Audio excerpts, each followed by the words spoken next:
El tema de la adicción al alcohol es fuerte, es sensible y es delicado. Te invito a escuchar este podcast en el cual platicaremos de algunos de los aspectos que se viven cuando se padece la enfermedad del alcoholismo.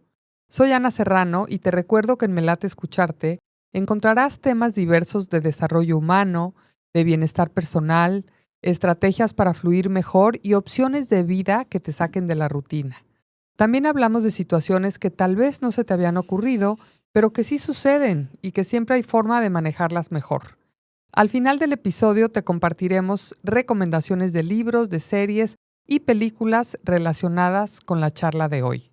Síguenos en nuestras redes sociales a través de Viva FM y comparte esta publicación para que otras personas sean parte de esta interesante plática.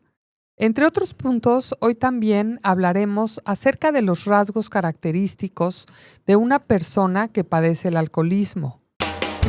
Me late escucharte, espacio en el que charlaremos de todo un poco, con Ana Serrano y voces invitadas.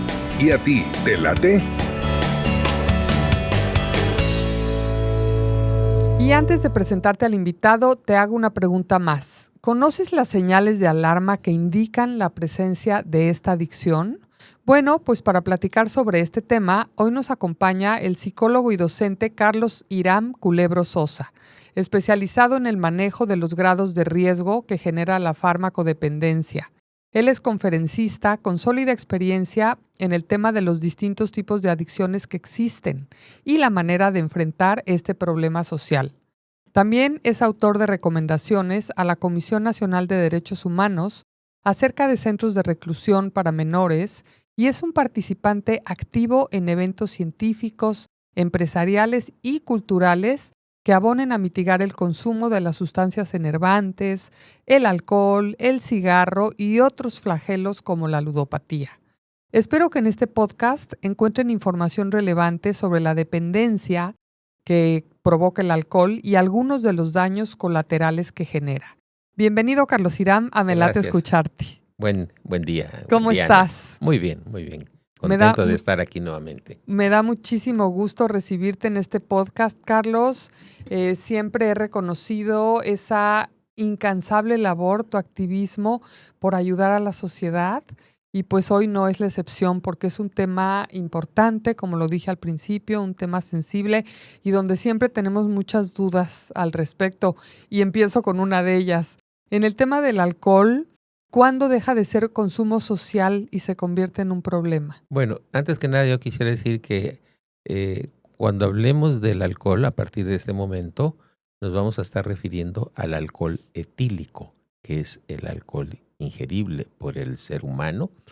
Y también antes de responder tu pregunta, genera dependencia psicológica, dependencia física en grados muy avanzados del alcoholismo y provoca también el síndrome de abstinencia, es decir, la necesidad de ingerir cada vez mayores cantidades para obtener el efecto deseado.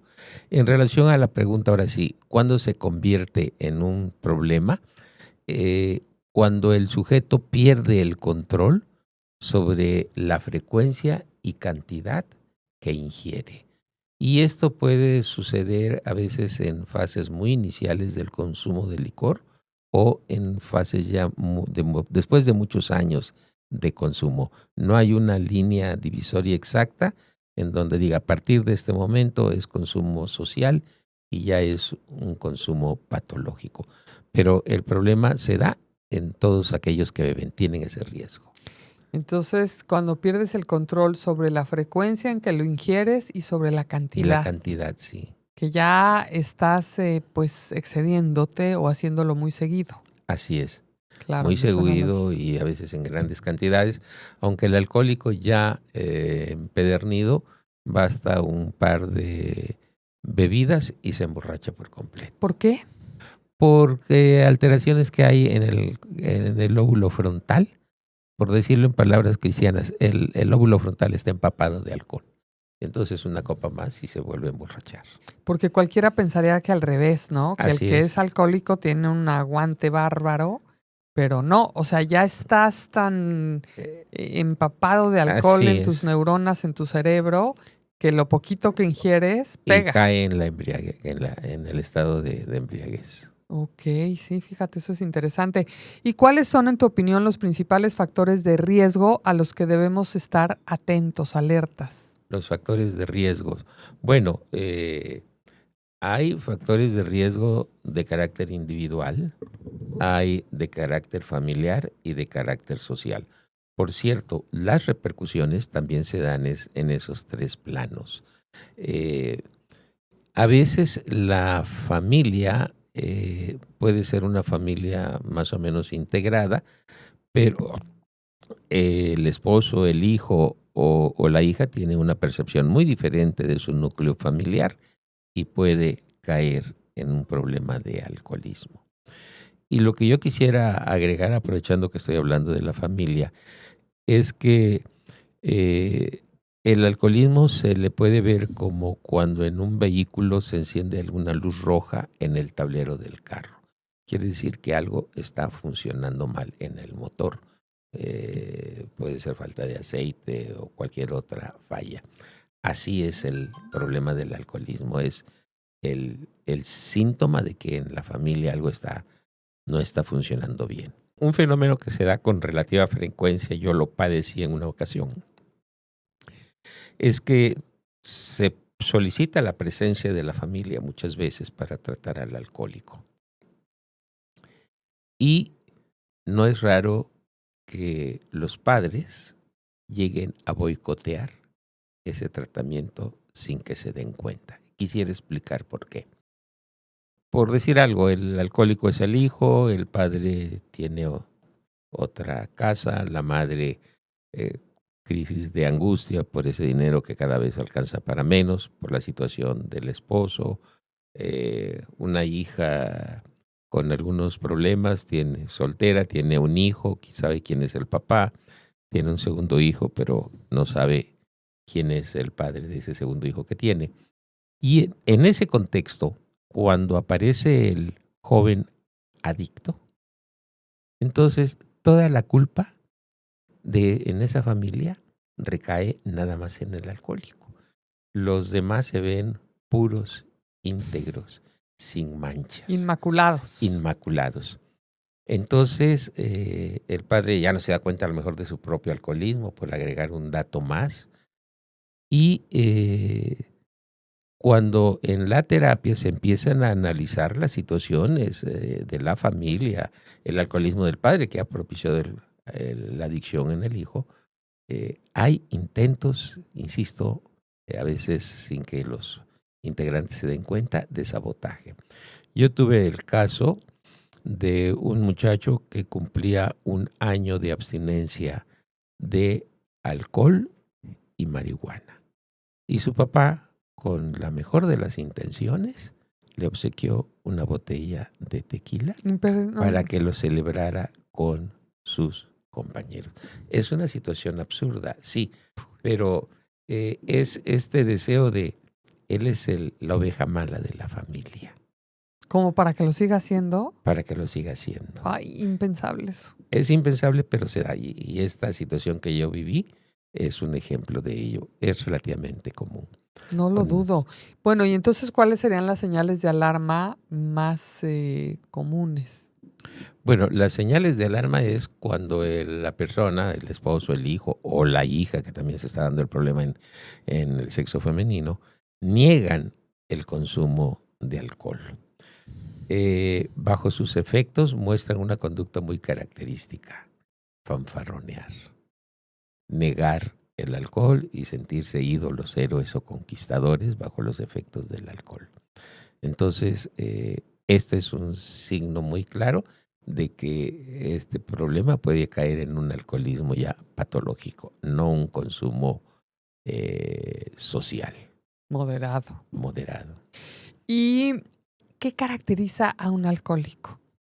Bueno, en parte es esa conducta fanfarrona, el negar el consumo o negar la cantidad que se ingiere o encontrar pretextos por los que se tuvo que ingerir el alcohol. Es que estaba en una reunión con mis jefes y ellos invitaron y Yo no podía decir que no, porque pues eran mis jefes. Es decir, de muy diversas maneras niegan el acto. La negación y justificarse. Y justificarse, justamente. Muy típico. ¿Y hay rasgos de personalidad que sean comunes entre los adictos a las bebidas embriagantes? Se estuvo por mucho tiempo estudiando esto, a ver si habían algunas características comunes, porque esto permitiría establecer una herramienta preventiva muy Sí, más directa. muy directa. Pero no hay ningún elemento común. Sin embargo, el abuso de alcohol hace que la personalidad de los alcohólicos sea muy similar con los rasgos que acabo de mencionar. Caer en la mentira con frecuencia, negar la cantidad de alcohol, asumir una actitud fanfarrona, sentirse ídolos, héroes, conquistadores bajo los efectos del alcohol. La desinhibición. Así es, la desinhibición por completa.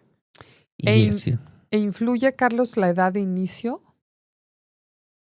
Bueno, la edad de inicio, sí, en la medida en que mientras sea edades más tempranos, el riesgo de caer en el problema es mayor. Sobre todo si es antes de los 22, 23, 24 años. ¿Por qué? A partir de los 23, 24, el lóbulo frontal madura plenamente. Antes de esa edad, no hay una completa madurez. Por lo consiguiente, todas las funciones mentales superiores que dependen en el lóbulo frontal, como es el juicio, como es el prever el futuro, no están plenamente desarrollados. Si la persona empieza a iniciar, como se está dando muchas veces en el país, jóvenes cada vez más jóvenes, el problema es que lleguen muy pronto a ese consumo ocasional, a un consumo preocupante. ¿Y cuál es la cifra aproximada del número de personas que padecen alcoholismo en México? Hay varios datos. Por ejemplo, se considera que 28 millones de personas consumen alcohol en nuestro país, que el 6% de la población total ingiere grandes cantidades de alcohol, que el 40% de la población adulta vive en exceso. Entonces, dar una cifra específica es un poco problemático, sobre todo porque lamentablemente en nuestro país dejó de hacer un estudio que se venía haciendo en todos los países miembros de la OMS cada 5 años, una encuesta nacional sobre adicciones. Para ver cómo íbamos. Y además hacer comparaciones en regiones, en grupos etarios, tanto en el país como con otras naciones. Se dejó de hacer por muchos años. Estos datos que te estoy diciendo, en donde no mencionan una cifra específica, son apenas del año pasado, la ENDOCAT, una encuesta sobre consumo de droga, tabaco y alcohol. Y en lo que se encontró también en los adolescentes, unos problemas de mucha inseguridad que ha llevado a conducta suicida en los adolescentes que antes no se veía. Claro, qué delicado. Con esto sí que me estoy desviando de tu pregunta, pero es lo que acaba de arrojar esta encuesta sobre el consumo de drogas, tabaco y alcohol. Híjole, sí, es que son tantos los factores que inciden que creo que perdemos de vista, pues que todo el entorno a veces contribuye, los medios, las tendencias, las edades, una serie de factores que por eso me resulta sumamente interesante, Carlos, platicar contigo de este tema tan necesario, tan vigente. E invariablemente surge la pregunta de ¿hombres y mujeres se embriagan igual? No. Por la constitución física, en la mujer hay una mayor cantidad de grasa. Y esto hace que una copa de alcohol en el organismo de una mujer se elimine más lentamente. Por lo consiguiente, se embriague más pronto que un hombre. La Organización Mundial de la Salud habla de consumo excesivo en el varón cuando ingiere 5 copas o más. Y en el caso de la mujer, 4 copas o más. Y entendiendo por copa una cerveza, un caballito, porque casi todas estas bebidas comunes tienen la misma cantidad de alcohol puro, 12 gramos.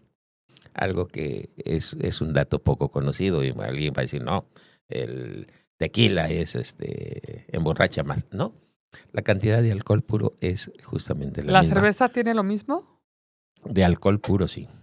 Porque a veces se cree que la cerveza emborracha menos rápido. Sí, hay esa creencia. Ese mito. Hay ese mito, sí.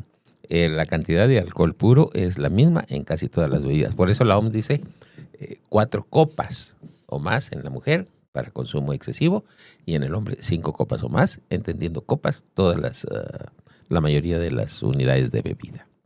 Y en realidad para alguien que es un bebedor social, digo, quiero pensar que lo recomendable es no pasar de 2 copas, ¿no? Si vas a una cenita, si vas a un brindis. Además, ingerir el consumo de alcohol con otro tipo de bebidas, café, agua, refrescos, lo que sea, no nada más ingerir alcohol. Beberlo, el alcohol, de manera espaciada, no como un alcohólico se delata cuando le pasan una cerveza y en 2 tragos se lo ingiere. Entonces, el alcohol, para evitar mayores problemas, debe ser de manera muy, muy espaciada. Y con líquidos de por medio, y con ¿no? líquidos Agua, y café. alimentos de por medio. Claro, con alimentos Ujú.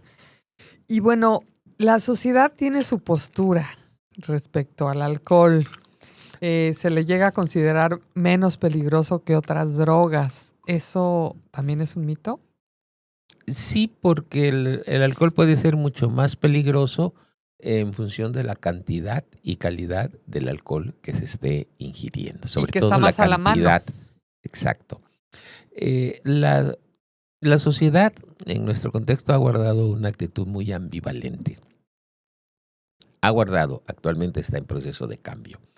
La actitud que se ha tenido por muchos años es favorecer el consumo de alcohol, como lo hizo ese padre de familia del que hablaba hace rato. Hay un cumpleaños y una botella para el esposo porque le gusta el licor.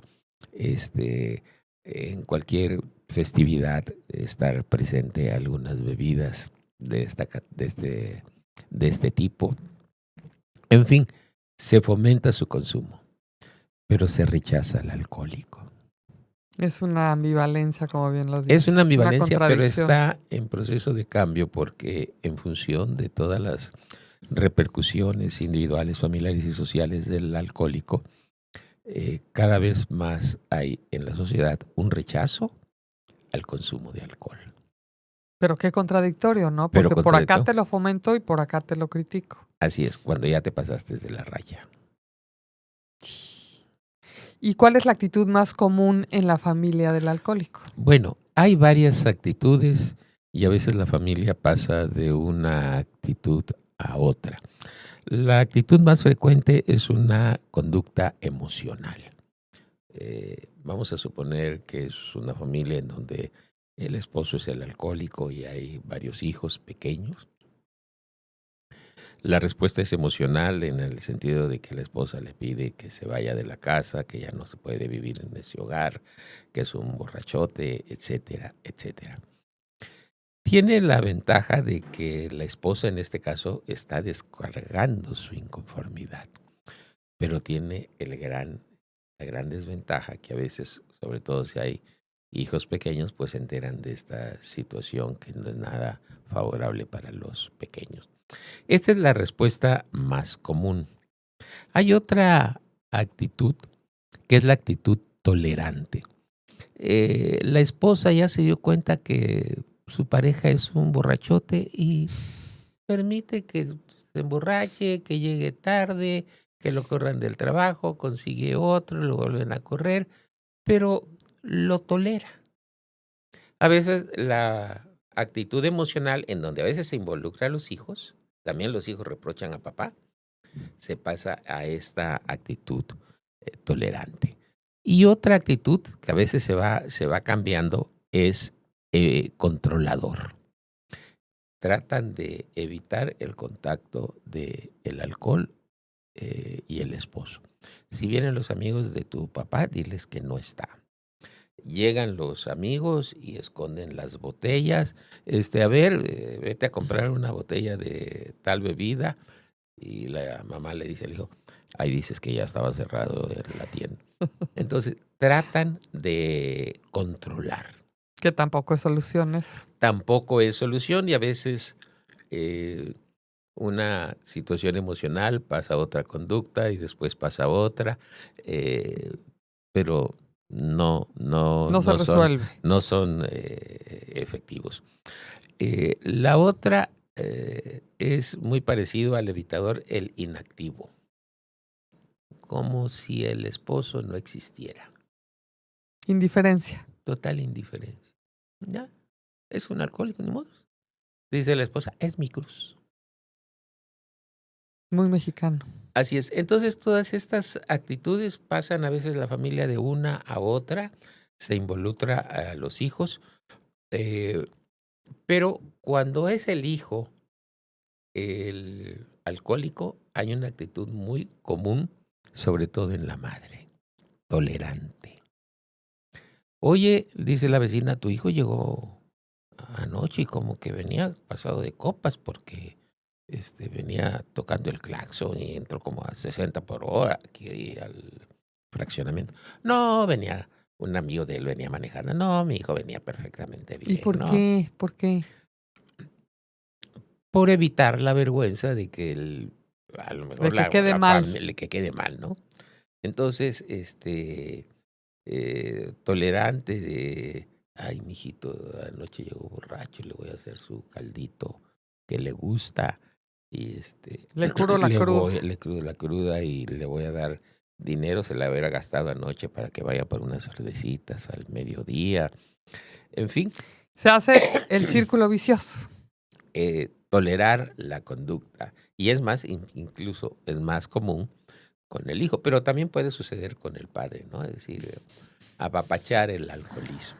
Qué fuerte, qué fuerte. Y hay estas conductas, ¿sabes? La familia pasa de una a otra, regresa a la actitud inicial de mucho coraje, de mucho enojo, de muchos reproches, después inactivo, evitador, etcétera, etcétera.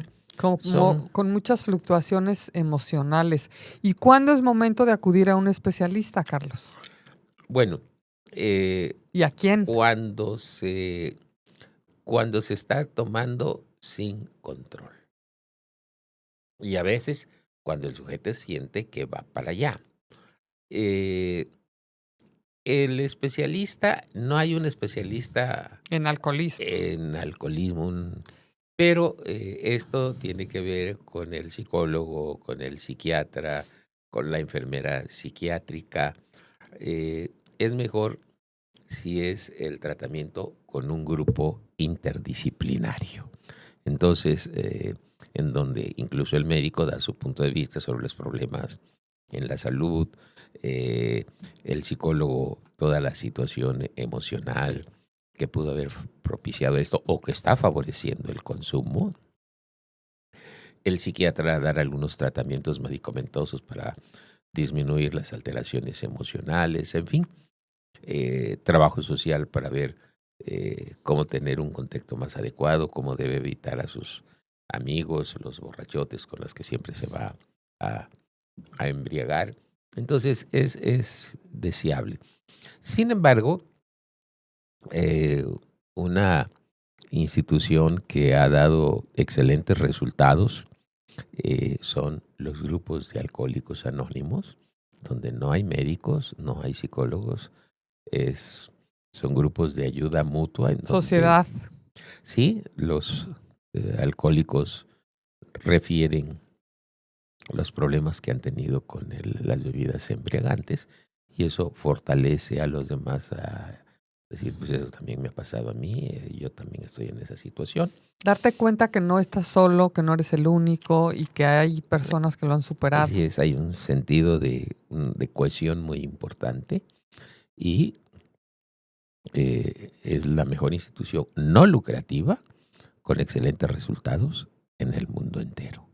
Qué bueno que lo resaltes. Y me imagino que en Tuxtla hay muchos grupos diferentes de AA, así como están los de Al-Anon para los familiares. Y Hay más de 100 grupos aquí en Tuxtla Gutiérrez de alcohólicos anónimos. La mayoría son mixtos. Hay algunos que son nada más para hombres, para mujeres. y que quien son quiere los menos. asistir se acerca al que sea, al grupo que le quede cerca, al que alguien le recomendó y ya de ahí lo canalizan o cómo funciona. Si es un sujeto alcohólico, sí, puede acudir a cualquier grupo, preferente el más cercano a su domicilio, a su centro de trabajo. Invariablemente, como ya los de AA se conocen o quienes son visitantes asiduos, si ven una carita desconocida, la pregunta inicial, ¿viene aquí alguien de primera vez a grupo de a los grupos de AA? Por favor, póngase de pie. Cuando esto sucede, toda la sesión cambia su dinámica y se le dedica al recién llegado. Como para acuerparlo. Aunque el recién llegado llegue con muy pocos deseos de quedarse, ¿no? Voy a ver, me han dicho que aquí funciona.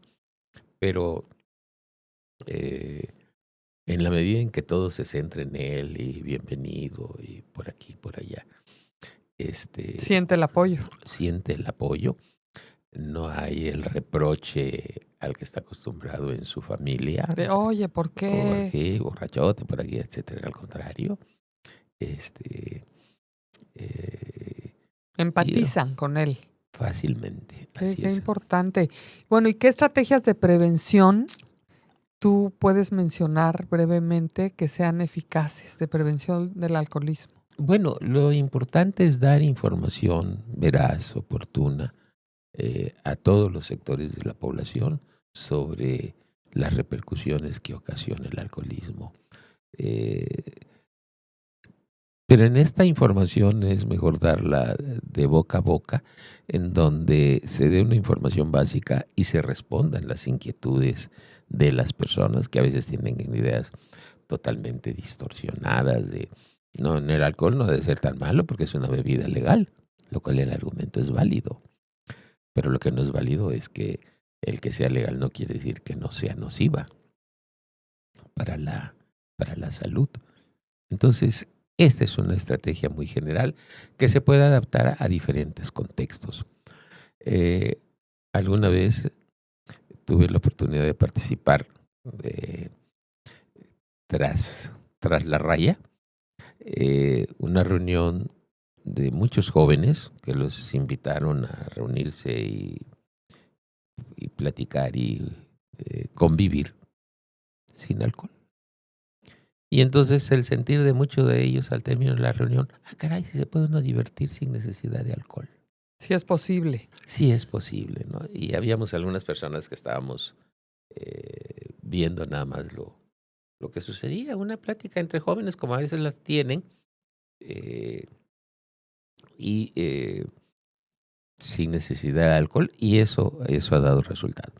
Otra muy, muy importante es enseñarle a los hijos a decir que no cuando le inviten la primera copa.